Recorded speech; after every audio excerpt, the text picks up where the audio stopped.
Good evening, all of you. Hope you all are doing well. Let's start with today's session. Quick recap of yesterday's session.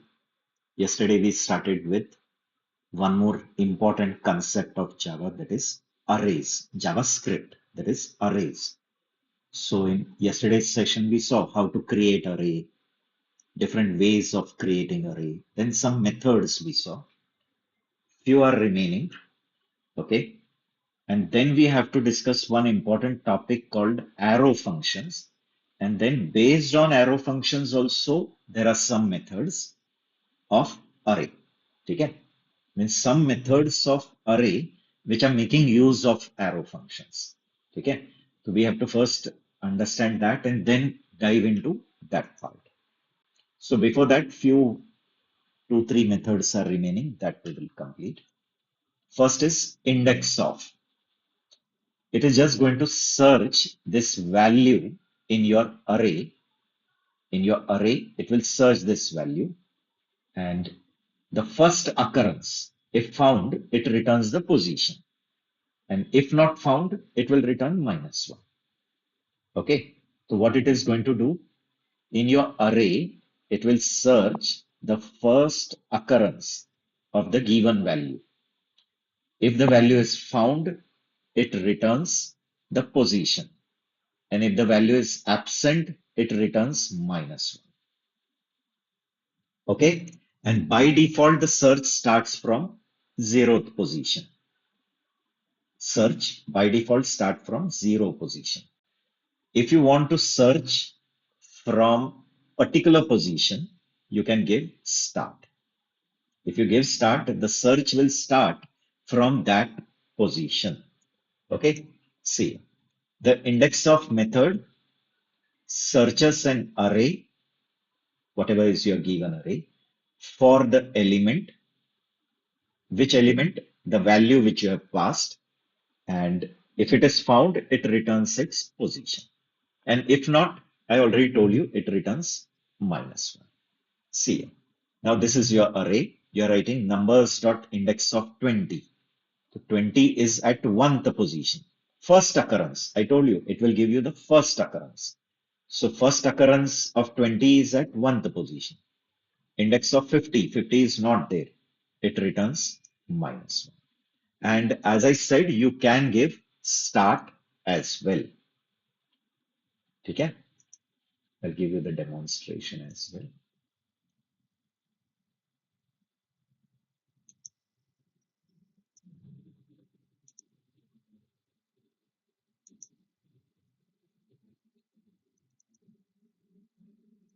Okay, we'll take this 10, 20, 10, 20, 40, 50, 60, whatever.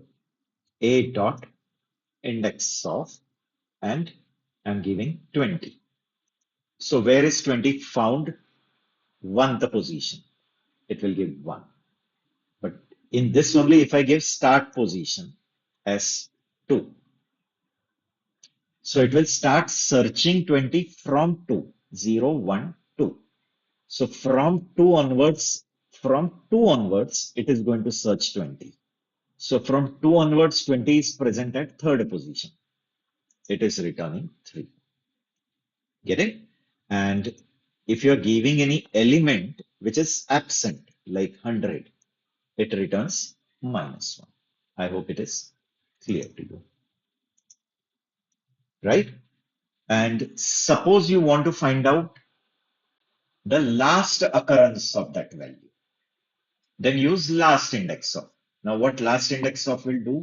Searches the last occurrence of that value in your array. Get it? So wherever found, it returns the position. If not found, it returns -1. And in this case, this start indicates where to stop the search. Here it is, where to start the search. ये देखो index of में जो start है वहां से search शुरू होता है एंड लास्ट इंडेक्स ऑफ में जो स्टार्ट है वहां सर्च रुकेगा मीन्स ये जो स्टार्ट दिया है इसके पहले तक का last occurrence whatever start you give, it is not going to start searching from there. It will stop the search there.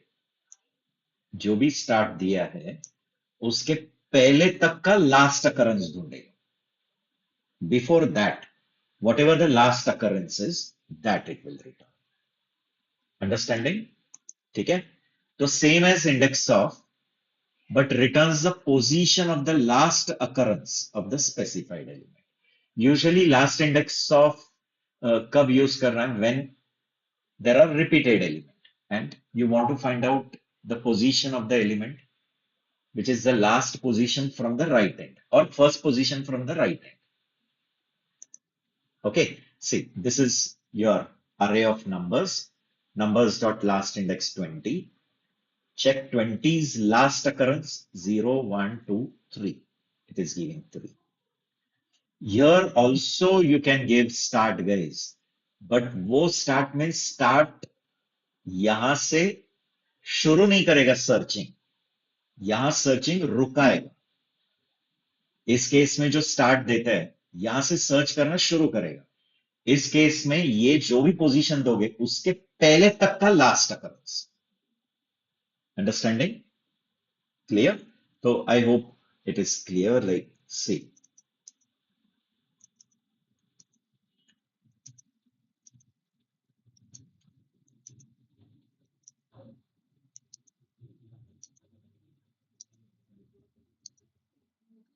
some repeated elements.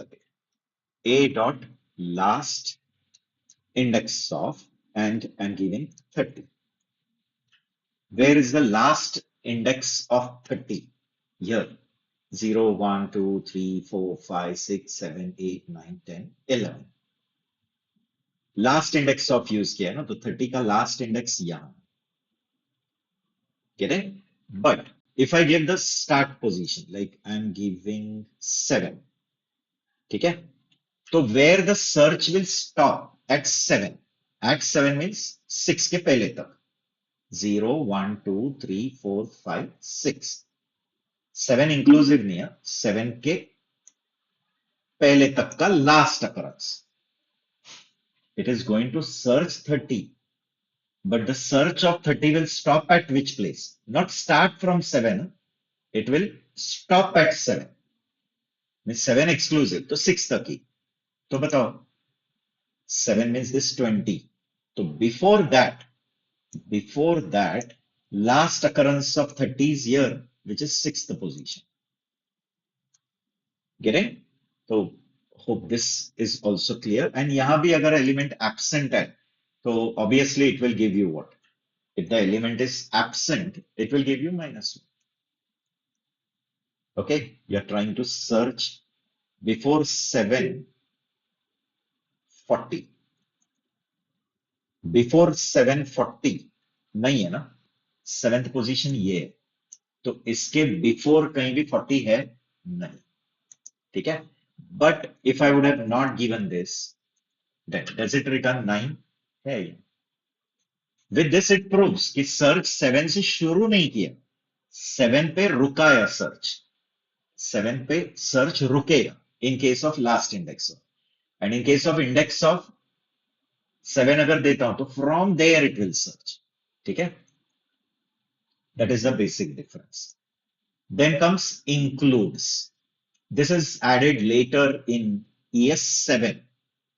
Means 2015 के बाद के भी JavaScript में ऐड हुआ है. 2015 वाला JavaScript ES6 है. तो after that, उसके बाद के वर्जन में ES7 में ये ऐड हुआ. This will just return true or false. If the element is present, it will return true. If the element is absent, it will return false. And it will take into consideration that nan also, where these two don't take. Means अगर इसमें nan values है तो वो ignore होता है. Nan means not a number. ठीक है. See, so checks if an element is present in an array. ये just present है क्या दिखता है? True और false. Present है तो true, नहीं है तो false. But वो search में nan को भी consider करेगा. Unlike index of, ये index of किनको consideration में नहीं लेता. nan values. Correct? Nan are blank value. Always data cleaning में इसको निकालना रहता है. It is not to be kept for analysis में. अगर कोई डेटा का एनालिसिस करना है तो ऐसे वैल्यूज मीनिंगफुल नहीं होता है. Means you have to always remove such values. See, तो this is your list of fruits. Fruits dot include banana. So banana is present, it gives true. Mango is absent, it gives false. Okay, so it is just checking whether the element is there or no. जैसे ये example लेता हूँ. A dot includes 50. As 50 is present, it is giving true. A dot includes, and I'm giving 100 is absent, it is giving false. ठीक है. अगर आपके अरे में कोई नॉन वैल्यूज है तो वो भी देखो.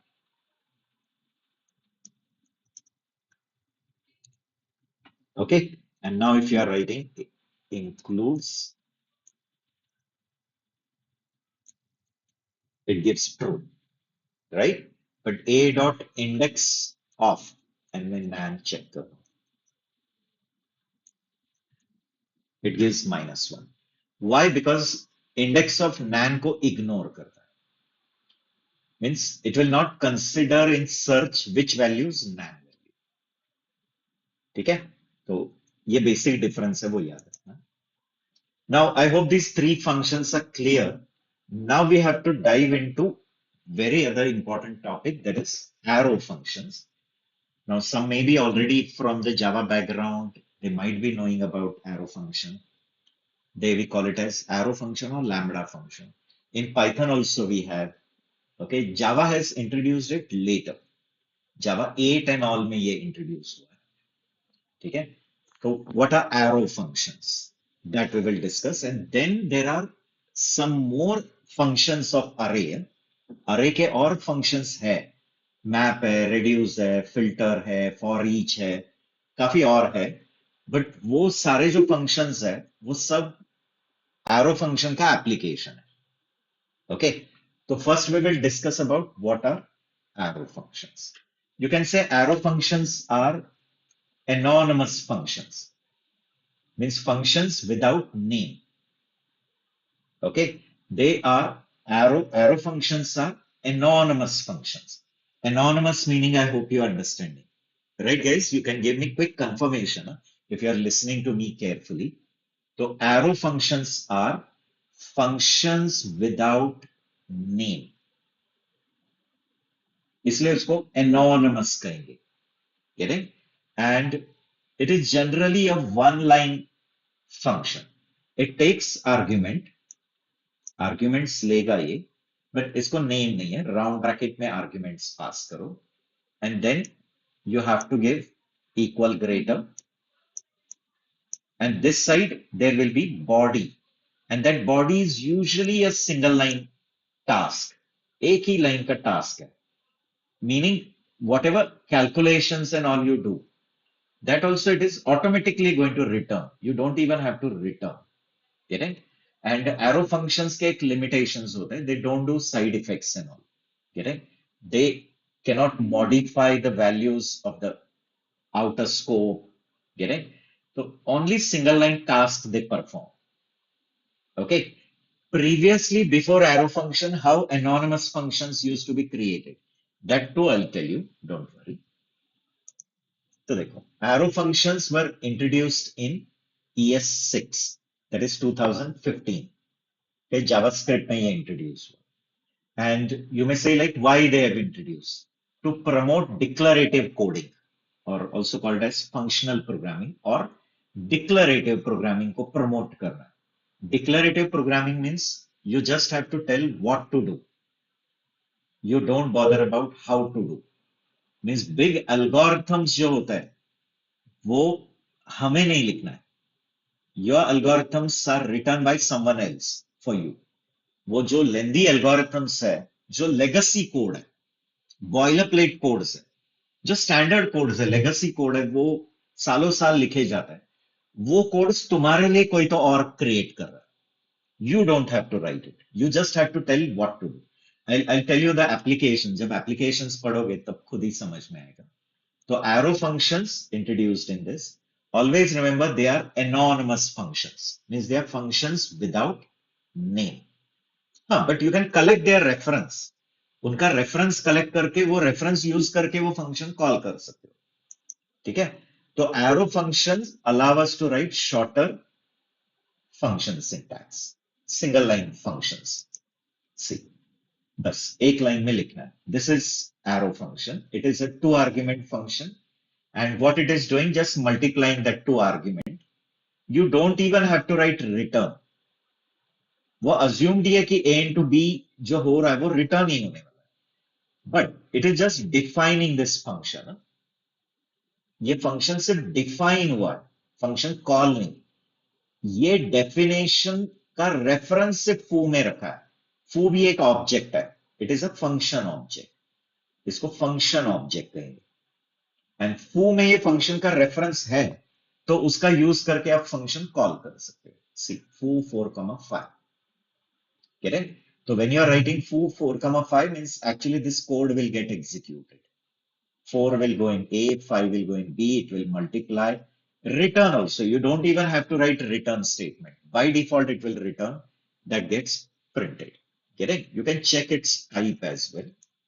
मैं यहाँ दिखा दूँ console.log, sorry, console.clear. See, let a equal to, and suppose मैंने यहाँ लिखा है a, b or x, y equal greater x plus y. That's all. It's a two argument. Not necessary lambda function को argument होना चाहिए, नहीं भी हो सकता है. Getting? एक argument हो सकता है, एक से ज्यादा भी हो सकता है. Getting? Here only the lambda function or arrow function is defined. अभी तक वो कॉल नहीं हुआ है. और ये फंक्शन का रेफरेंस सिर्फ a में. आपको a का टाइप ऑफ चेक करना है. Type of a. See, is it an object of type function? Function type का ऑब्जेक्ट है. अब मैं a राउंड ब्रैकेट 10, 20 लिखता हूं. Does it return 30? a में ये लैम्बडा का रेफरेंस है ना, तो वो रेफरेंस यूज करके फंक्शन कॉल किया. तो 10 and 20 goes in xy, it adds it. Return also, return लिखने की भी जरूरत नहीं. Hello, getting? हाँ. ये तो बहुत सिंपल हो गया ना. फिर इसका यूज कैसे करेंगे हम लोग, अगर इतना सिंगल लाइन के लिए अगर यूज हो रहा है तो? What you are telling I am not understanding. आपका आवाज तो या ये तो मेरे से. बहुत सिंपल ये बहुत सिंपल टास्क हो गया ना. हाँ, but it is basically for that only, कि जहां सिंपल टास्क है एंड थ्रो अवे टास्क है, जो बाद में कभी रीयूज नहीं करना है, किसी स्पेसिफिक काम के लिए वो टास्क लगने वाला है. That time only we have to use lambda. Correct? When you have to perform a very big complex logic, then do your normal functions. Normal functions ही बनाओ. जैसे इस केस में नॉर्मल फंक्शन कैसे लिखते थे? फंक्शन ऐड, एंड फिर आप लोग इसको x, y पास करते थे, फिर बॉडी में रिटर्न x प्लस y लिखते थे. Getting on? एंड फिर ऐड कॉल करते थे 10, 20 और व्हाटएवर. ठीक है. तो इस केस में क्या कहना है कि जब भी आपका फंक्शन कोई simple single line task perform कर रहा है एंड वो टास्क किसी दूसरे कॉम्प्लेक्स काम में लगने वाला, करेक्ट? तो that time lambdas are more useful. जब आपको एप्लीकेशंस पता चलेंगे like filter, map, reduce, that time you will come to know writing lambda how it is useful. Just remember when the tasks are simple and those tasks are needed in some other task, किसी दूसरे काम में लगने वाला है और वो throw away task है, जस्ट उस काम के लिए है, बाद में वापस कहीं भी मुझे रीयूज नहीं करना. That time only we have to use lambda. And lambda के उसके बेनिफिट्स भी है एंड मैंने प्रोज भी है, कॉन्स भी है. ठीक है. Now you just have to understand the syntax. अभी क्या करो, आप सिर्फ सिंटैक्स समझ लो, तो जब एप्लीकेशंस में डाइव होगा तो आपको खुद ही समझने लगेगा कि क्यों लैम्बडा का यूज करना है. ठीक है. प्रीवियसली एनोनिमस फंक्शंस कैसे लिखते थे? Okay, before lambda, lambda concept नहीं था, तब फिर एनोनिमस कैसे लिखा जाता था? तो ऐसे लिखते थे, ए इक्वल टू फंक्शन कीवर्ड ही लिखना है. ठीक है. देन ये इसका स्टैंडर्ड सिंटैक्स हो गया. तो नेम नहीं लिखना है, यही पैरामीटर्स पास कर रहे हैं x कॉमा वाई एंड फिर return x plus Y body complete. Getting? तो प्रीवियसली एनोनिमस फंक्शंस ऐसे लिखे जाते थे, function no name parameter body and ये पूरे फंक्शन का डेफिनेशन किसी वेरिएबल में कलेक्ट किया, मींस उसका रेफरेंस कलेक्ट किया एंड फिर आप a राउंड ब्रैकेट करके कॉल कर सकते हो। Getting? 10, 20, this was the older style of creating anonymous function। anonymous में समझ रहा है ना, फंक्शन विदाउट अ नेम। तो यहां भी देखो फंक्शन क्रिएट किया, नेम नहीं है उसको, पैरामीटर है उसको, बॉडी है। Now this anonymous function is defined and its reference is collected in A, and using that reference you call it। correct? And modern approach जो है ES6 में इस तरह से एक लाइन में ही वो फंक्शन डिफाइन करना है। ये पैरामीटर्स है उसके, एरो ये इसका बॉडी है। whatever you write here it is automatic evaluated and returned। ये वन लाइन टास्क परफॉर्म किया, reference collect and you can call it. Understanding clear? Basically lambda function जो होता है ना, वो डिफाइन हमें करना रहता है, कॉल हमें नहीं करना है, कॉल कोई और करने वाला रहता है। वो बेसिक उसका एप्लीकेशन है। करेक्ट? तो अभी फिलहाल इसका सिर्फ सिंटैक्स समझ लो। तो सिंटैक्स इस तरह से, parameters equal greater and here the logic whatever it is going to do. Okay? जैसे कहा कि before arrow, arrow function concept नहीं था, तो that time how we used to write arrow function, anonymous function, because every arrow function is a anonymous function. याद रखना, arrow function is an anonymous function, it's a function without a name. देखो ये सिर्फ parameter है, ये इसकी body है, function को नेम नहीं है। फंक्शन डिफाइन हो रहा है और उसका रेफरेंस सिर्फ इसमें कलेक्ट किया। ये भी एक ऑब्जेक्ट है, it is object of function type.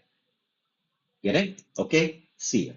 So previously what they used to do, use keyword function, जैसे नॉर्मल फंक्शन डिफाइन करते हो, function no name parameter and then the body, and then whatever that definition is, it's reference you are collecting here. पहले क्या करते थे, ये नाम यही देते थे ना, फंक्शन फू।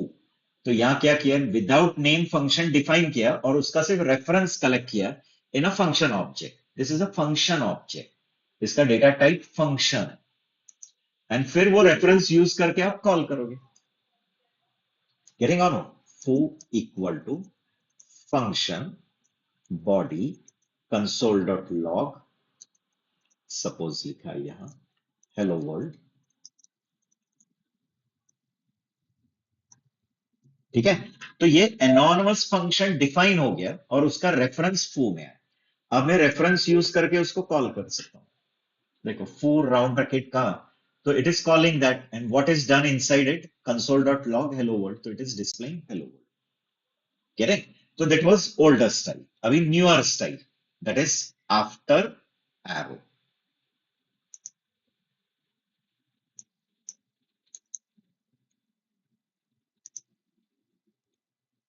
see, now in case of arrow the same thing, how I'll do it, यही सेम थिंग मुझे लिखना है, फू, फू की जगह पे मैं बार नाम देता हूं, ब्रैकेट लिखूंगा, इफ इट इज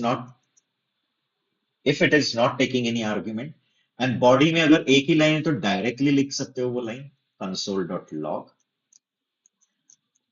ठीक है? Hello world, done. ठीक है? And now you can call it using that bar reference. See, bar round bracket कहा तो ये फंक्शन ही कॉल होता है। तो it is getting compressed, means आपको जो नॉर्मल एक लाइन का फंक्शन नॉर्मल स्टाइल से करना रहता था, जैसे यहां मैंने दिखाया भी था, normal, okay, I've cleared it। So you have to write keyword function, then the name of the function, then the parameter, then the body, open brace, close brace, and फिर अंदर जो भी कैलकुलेट कर रहे हो वो रिटर्न करना है। ये सब काम एक लाइन में रिड्यूस हो जाता है। अंडरस्टैंडिंग और नो? लाइक दो नंबर्स लेने हैं, उसको ऐड करना है और रिटर्न करना है।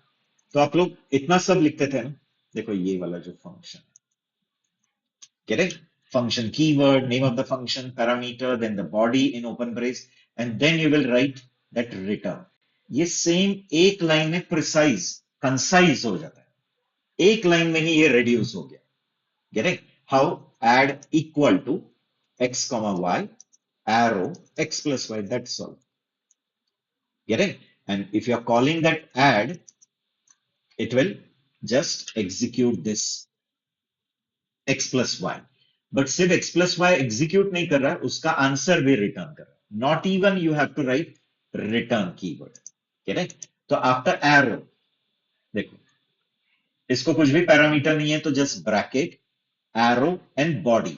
अब ये बॉडी में ये रिटर्न हेलो वर्ल्ड भी लिखने की जरूरत नहीं, just double quote hello world लिखा रहे तो भी वो रिटर्न ही करने वाला है.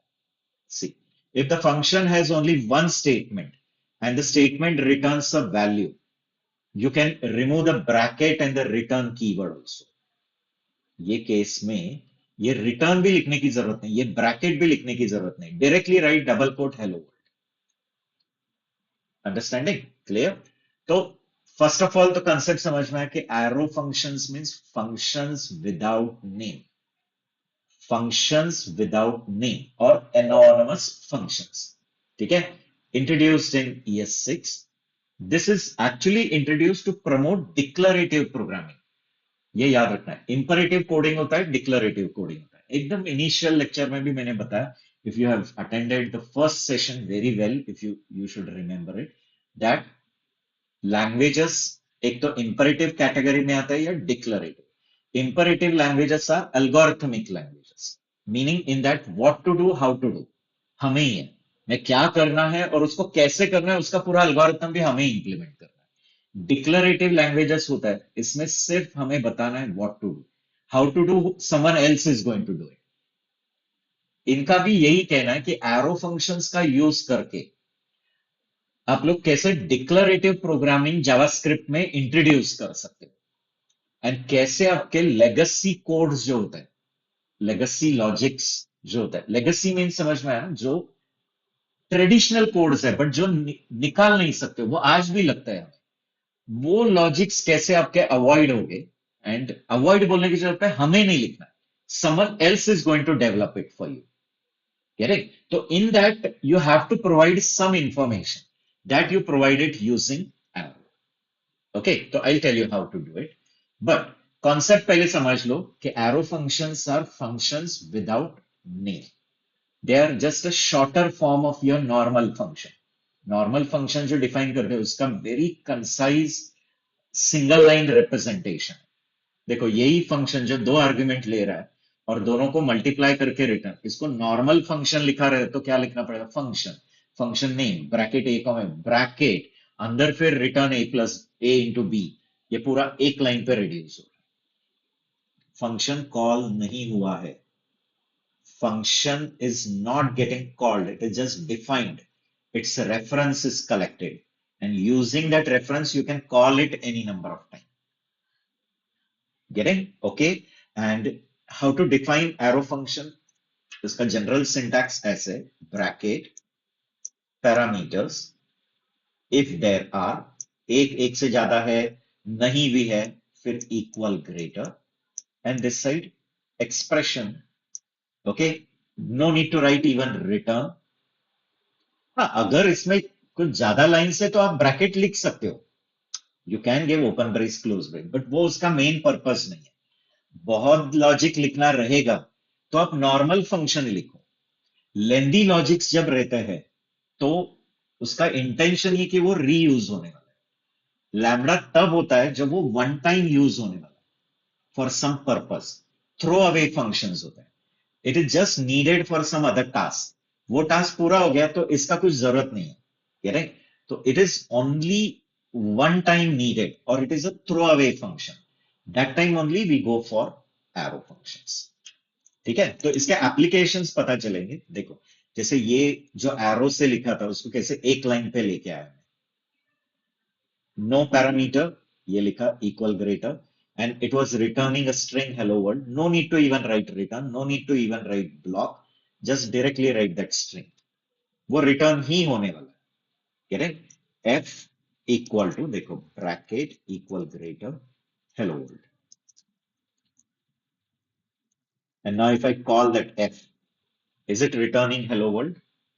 Yes. ठीक है? Now we will see the applications. आपको ज्यादा clear होगा. ठीक है? See. First function हम देखने वाले हैं, that is map.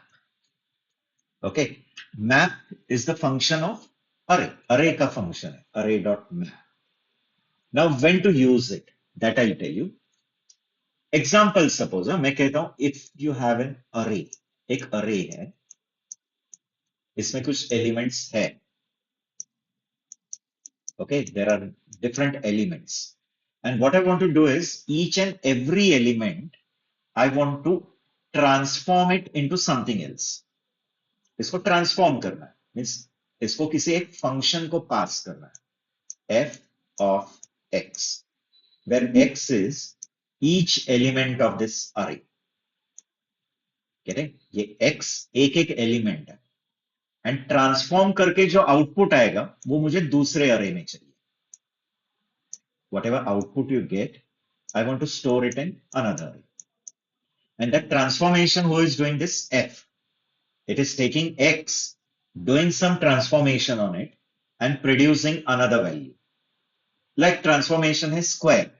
तो यहाँ 5 है तो वो 25 लाके देगा. यहाँ 7 है तो 49 लाके देगा. Example दे रहा हूँ. It can be any other thing also. Get it? So you have an array of elements, and on each element you want to apply some function.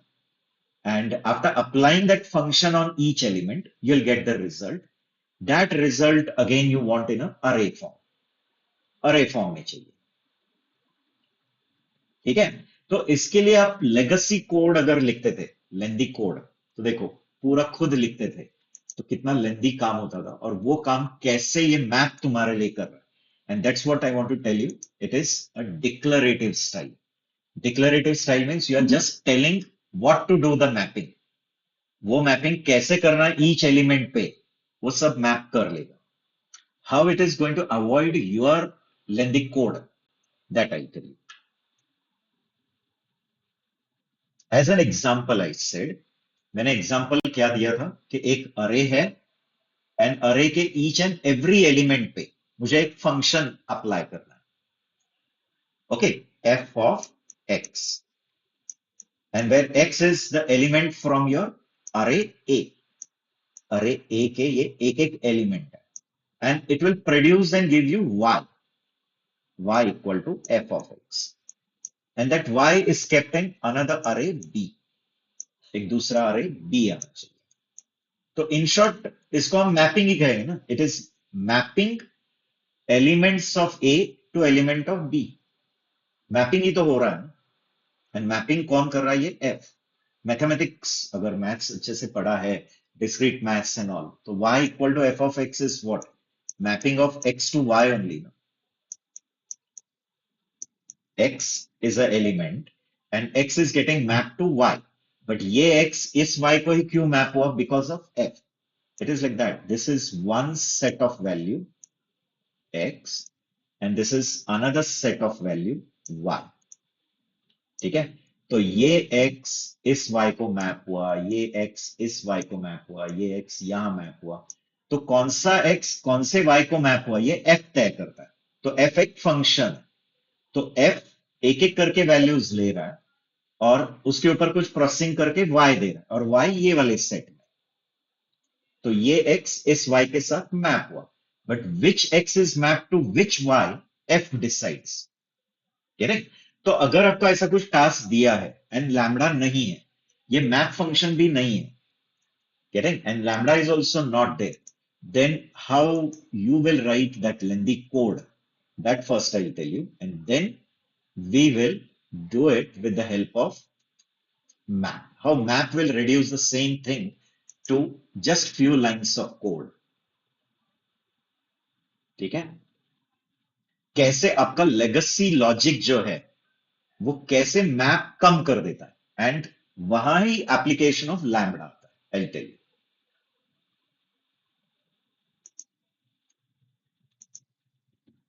Okay, I'll give name as arrow1.html.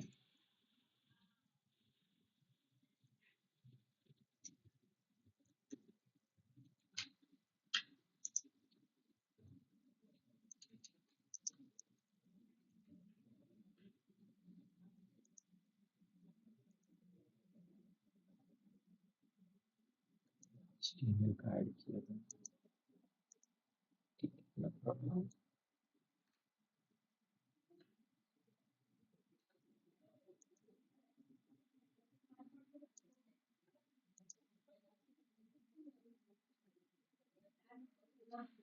ठीक है, see, understand the concept first, understand whatever I am telling, पहले समझ लो, फिर clear होगा।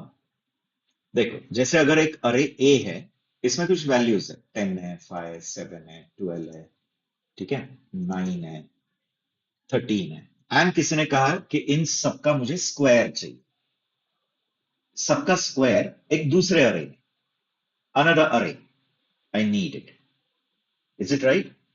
तो what you will do, एक एक करके ऐड करते जाओगे ना, one by one you will add it in the another अरे, यस और नो गाइस? बट कैसे करना है, तो देखो, पहले एक फंक्शन लिखोगे,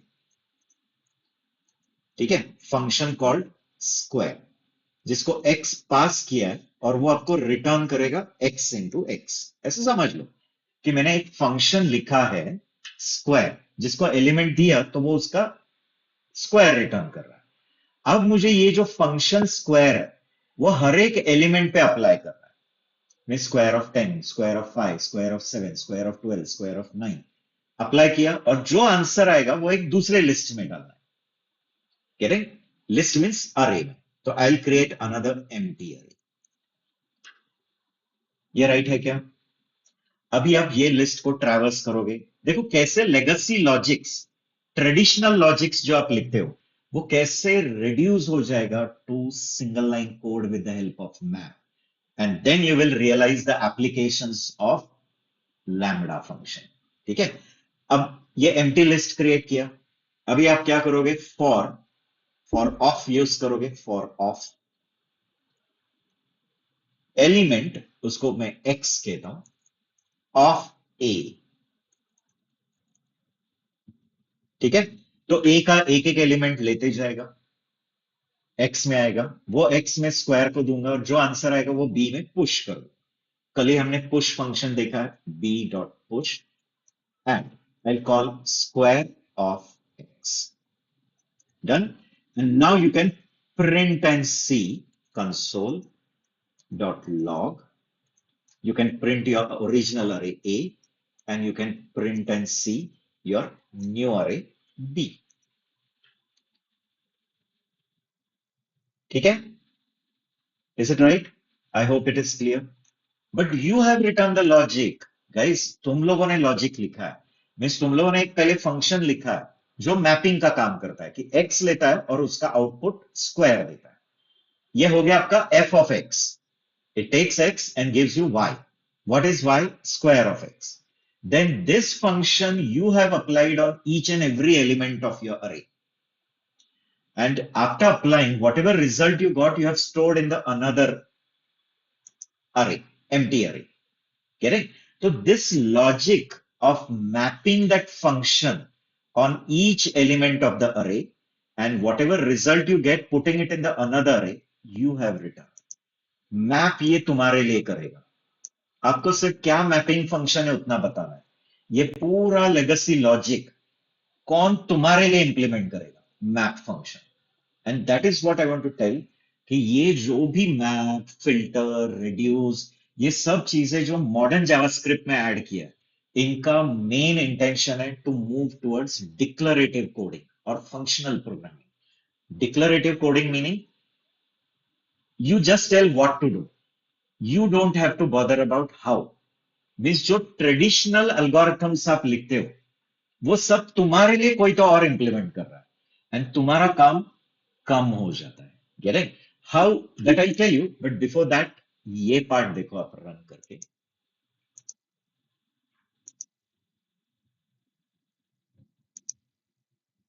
okay, can you see, this is your original list, this is the square of it, right? Now how we can reduce this to a single line code, that I'll tell you. ये part मेरा निकल गया, ये function भी मैं कैसे निकालने वाला हूं अभी वो भी बताता हूं, ठीक है, that also I tell you. ये पार्ट क्लियर है? I hope this part is clear. See, I write let B equal to a dot map, ठीक है, ए डॉट मैप, और उसको आपके फंक्शन का सिर्फ नेम भेजना है. You don't have to call that function. Function का name means passing function name means passing function object, function का रेफरेंस पास कर रहे हैं. ऐसे फंक्शंस को हायर ऑर्डर फंक्शंस कहते हैं. वो टर्मिनोलॉजी में थोड़ा लेटर एक्सप्लेन करता हूं. A function which receives, a function which receives reference of some another function is called as a higher order function. And the object which you are passing, जो function object आप पास कर दो, उसको first class object कहते हैं. These are common interview question. ठीक है, तो यहां हमने क्या किया है, सिर्फ अपने फंक्शन का रेफरेंस पास किया है. हम ये फंक्शन कॉल नहीं कर रहे. ऐसे फंक्शंस को कॉल बैक फंक्शन कहते हैं. Understand that also clearly. Such functions are called as callback functions, meaning callback functions are functions defined by the they are getting called implicitly again and again. कोई तो और है वो उसको call करेगा, define हम कर रहे हैं. देखो पूरे कोड में कहीं भी स्क्वायर हमने कॉल किया है क्या? नहीं, मैंने सिर्फ स्क्वायर का रेफरेंस पास किया. बट ये जो मैप है ना, ये अंदर तुम्हारे स्क्वायर को अगेन अगेन कॉल करेगा फॉर ईच एलिमेंट ऑफ ए. समझ लो केयरफुली गाइस, ये मैप क्या करने वाला है, तुम्हारे जो स्क्वायर फंक्शन है ना, इसको रिपीटेडली कॉल करेगा. It is going to call like this: square of 10, square of 5, square of 7, square of 12. Understanding? It will call the square function inside again and again. And whatever answer that square is returning, it is storing it in one array, and last it is returning that array to you. Is that legacy logic avoided? पहले बताओ yes or no. जो legacy logic मैंने थोड़े देर पहले लिखा था, क्या logic लिखा था मैंने? एक empty array create किया था. Then I traverse this A array one by one. Then each element I was passing to square. Whatever answer was coming, I was pushing it in B.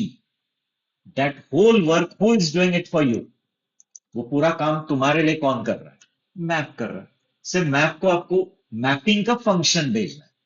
क्योंकि how it will know what mapping you have to do, कि हर element का square करना है या cube करना है या स्क्वायर रूट निकालना है या उसको अपर केस में कन्वर्ट करना है या लोअर केस में कन्वर्ट करना है, ये तो प्रोग्रामर डिसाइड करेगा ना.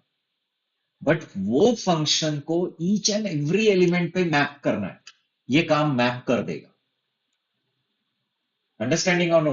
जब मैप यस नहीं सर। था तो मैंने लॉजिक क्या लिखा था, ये नहीं था तो मैंने एक बी एम्प्टी अरे क्रिएट किया. Did I create a empty array? Yes. Then I traverse this A, ये ए को ट्रैवर्स किया मैंने एक एक करके, one by one. Then each element I was sending it to square. ध्यान से देखो, ये निकालता हूं, ये वापस रख देता हूं, चलो, सो दैट आप वो कोड ध्यान से देखो. एक एम्प्टी अरे क्रिएट किया, फिर ये अरे को हमने ट्रैवर्स किया वन बाय वन. तो एक एक करके एक्स में कौन आ रहा है, 10 आ रहा है, 5 आ रहा है, 7 आ रहा है. एंड जो वैल्यू आ रहा है वो हम किसको भेज रहे हैं? स्क्वायर. स्क्वायर का जो आंसर आ रहा है ये बी में हम पुश कर रहे हैं. You are pushing it in B. तो this whole logic who is developing for you? Map. Map कह रहा है मैं ये सब बना देता हूं तुम्हारे लिए. ये लेगेसी कोड्स है, ट्रेडिशनल लॉजिक्स है. अगर किसी ने कहा है कि ये अरे के सारे एलिमेंट्स का स्क्वायर चाहिए, तो ट्रेडिशनल वे में यही करोगे ना, एक एम्प्टी अरे करोगे, एक एक करके ट्रैवर्स, हर एक का स्क्वायर निकालोगे, इसमें ऐड. तो map is saying I am there to do it for you. You just tell me what mapping to do. क्या मैपिंग करना है हर एलिमेंट पे, वो मुझे बताओ. वो मैपिंग मैं कर देता हूं, और मैप करके जो आंसर है वो भी मैं आपको लाके देता हूं. And that is what declarative coding. Avoiding the legacy logics. जो ट्रेडिशनल लॉजिक्स है वो कैसे, प्रोग्रामर अपना रिस्पॉन्सिबिलिटी निकाल के किसी और को दे रहा है, और जो और कर रहा है वो हाइडेड है ना. It is hided, you don't know what is happening, abstract है तुम्हारे लिए. इसलिए हम क्या कहते हैं, it goes under declarative category. You are just telling what to do. You are not bothered about how. How is the job of someone else?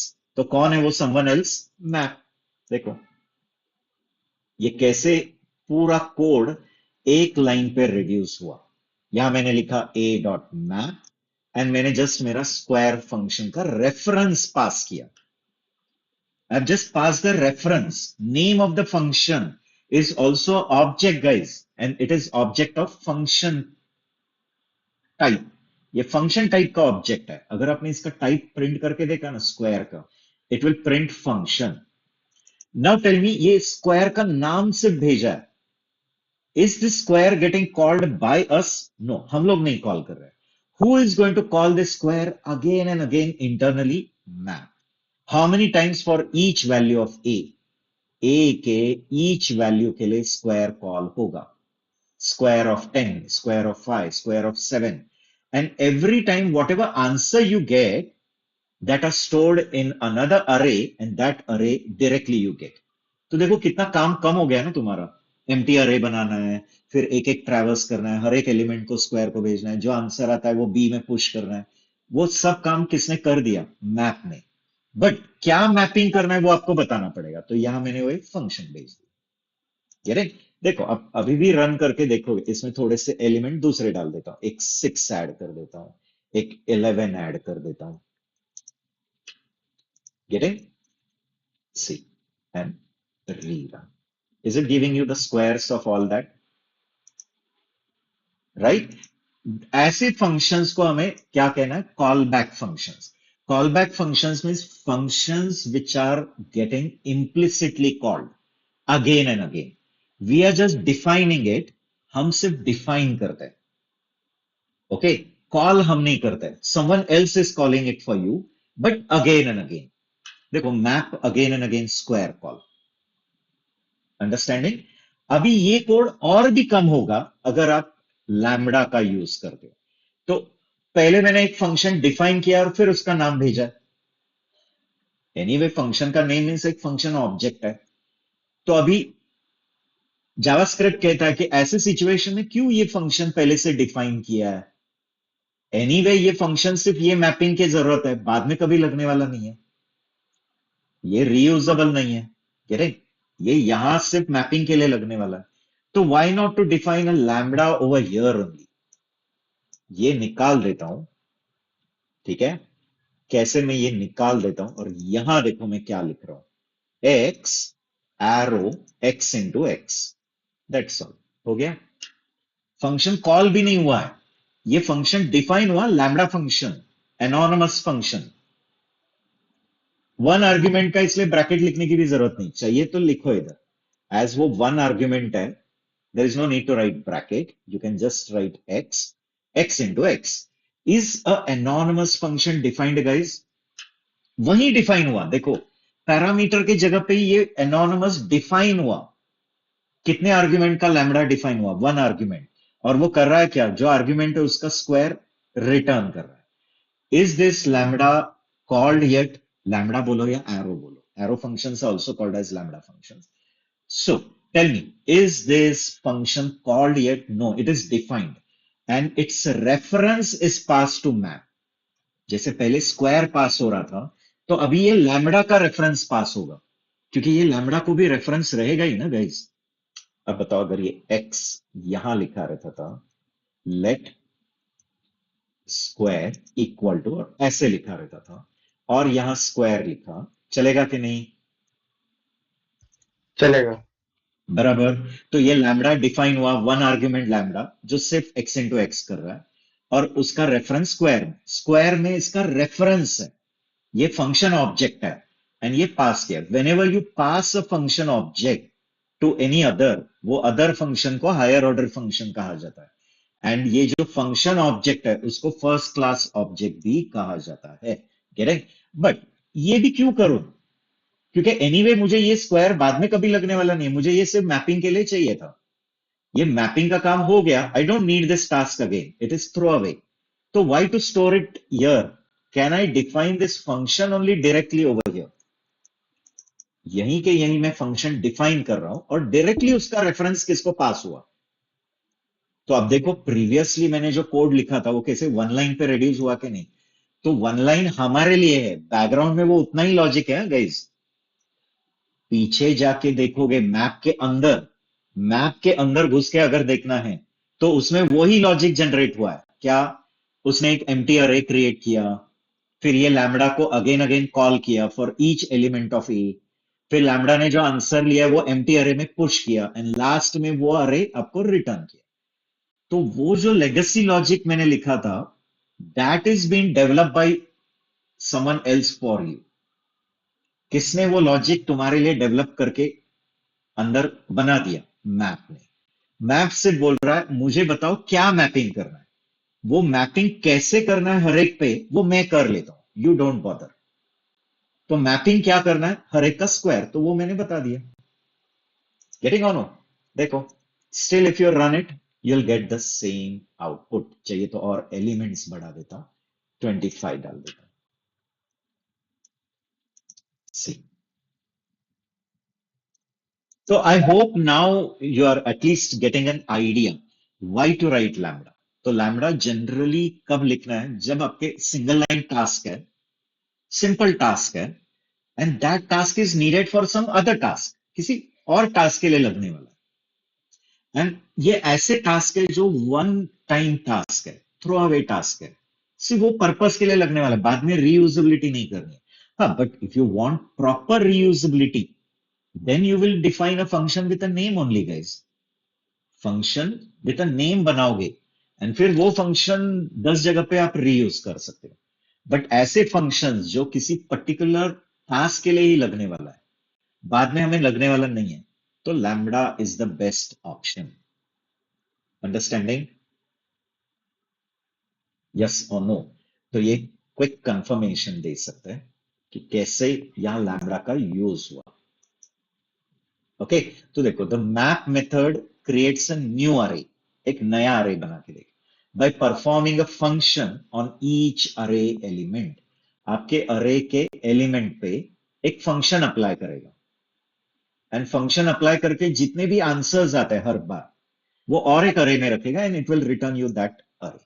The map method does not change the original array, it will not do any changes on the original, it will return you a new array on which the mapping is done। देखो, जैसे this is my original, now you'll say why you wrote const instead of let। I don't want to store any another array in it। array के elements change हो सकते हैं। ये देखो, NOS में जिस array का reference है उसमें नए एलिमेंट ऐड कर सकते हो, बट NOS में किसी दूसरे array का रेफरेंस नहीं दे सकते। मीन्स ये निकाला और ये दिया, ये नहीं चलेगा। Why? Because you have written const.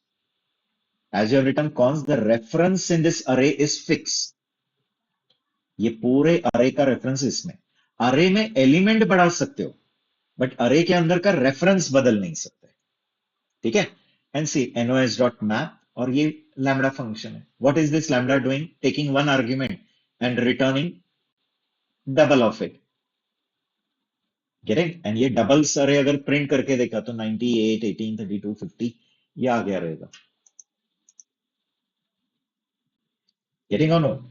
यही काम अगर लैम्बडा नहीं है, लैम्बडा छोड़ दो, मैप नहीं है, एक्चुअली मैप का एप्लीकेशन है but map takes the help of lambda, ऐसा बोलना है। ठीक है? Is map promoting declarative coding guys? And yes. And what is declarative coding? I told you, the coding where we are not writing lengthy algorithms, we are just telling what to do, how to do is someone else। here also see, we are telling please double each and every value, हर एक को double कर और मुझे double किया हुआ अरे लाके दे। अब कैसे हर एक का डबलिंग करना है वो ये मैप देखेगा। सिर्फ डबल करने का जो लॉजिक है वो आपने दे दिया, मैपिंग। ये मैपिंग फंक्शन है। तो it will call first time 45, then 9, sorry 4, 9, 16, and जो भी आंसर्स आते हैं वो एक अरे में रखेगा, वो अरे रिटर्न किया आगे। तो बैकग्राउंड में वो पूरा लूप बना है, that loop is implemented, but वो लूप जो ट्रेडिशनल लूप है, legacy code, that we are not writing, someone else is doing it for you। So how we get a declarative style coding with the help of this, correct? And इसमें हमने फिर ये lambda का use किया। Map नहीं कहता कि मुझे लैम्बडा ही दो। मैंने इधर किया था ना, देखो मैंने लैम्बडा थोड़ी दिया था, पहली बार यहां मैंने स्क्वायर लिखा था, वो नाम भेजा था। तो map doesn't say you have to give me lambda, map says give me a call back. Call back means समझा ना? Call back means a function which is defined by us, but we don't call it. It is getting called implicitly again and again. Understanding, guys? And generally call back ये first class object होता है जो किसी higher order function को हम पास करते हैं, correct? तो map is a higher order function and the reference of that lambda, ये लैम्बडा का जो रेफरेंस है वो फर्स्ट क्लास ऑब्जेक्ट है जो ये मैप को पास किया है। ठीक है? तो I hope you got it. ऐसे अभी काफी और एप्लीकेशंस है अरे मेथड के जहां हम लैम्बडा का यूज कर सकते हैं। बट आई आई गेस अभी थोड़ा बहुत आइडिया आ गया लैम्बडा का फायदा क्या होगा। हाँ, काफी आ गया मेरे को। हाँ बट अभी और एग्जांपल्स देखेंगे ना, लाइक फिल्टर देखेंगे, रेड्यूस देखेंगे, फॉर ईच देखेंगे, तो आपको ऑटोमेटिक समझ में आएगा कि फॉर ईच से कैसे आप पूरा एक अरे प्रिंटिंग एक लाइन में हो रहा है। एक्चुअली वो एक लाइन हमारे लिए लग रहा है, बैकग्राउंड में वो पूरा वही पुराना लेगेसी कोड ही है, बट वो पुराना लेगेसी कोड हम नहीं लिख रहे, कोई और हमारे लिए लिख रहा है, करेक्ट? तो it is more going towards the declarative style coding और फंक्शनल कोडिंग करेंगे। ठीक है? तो अगले सेशन में थोड़े और पढ़ेंगे, लाइक मैप के बाद फिर फिल्टर पढ़ेंगे, रेडियस पढ़ेंगे, काफी और है।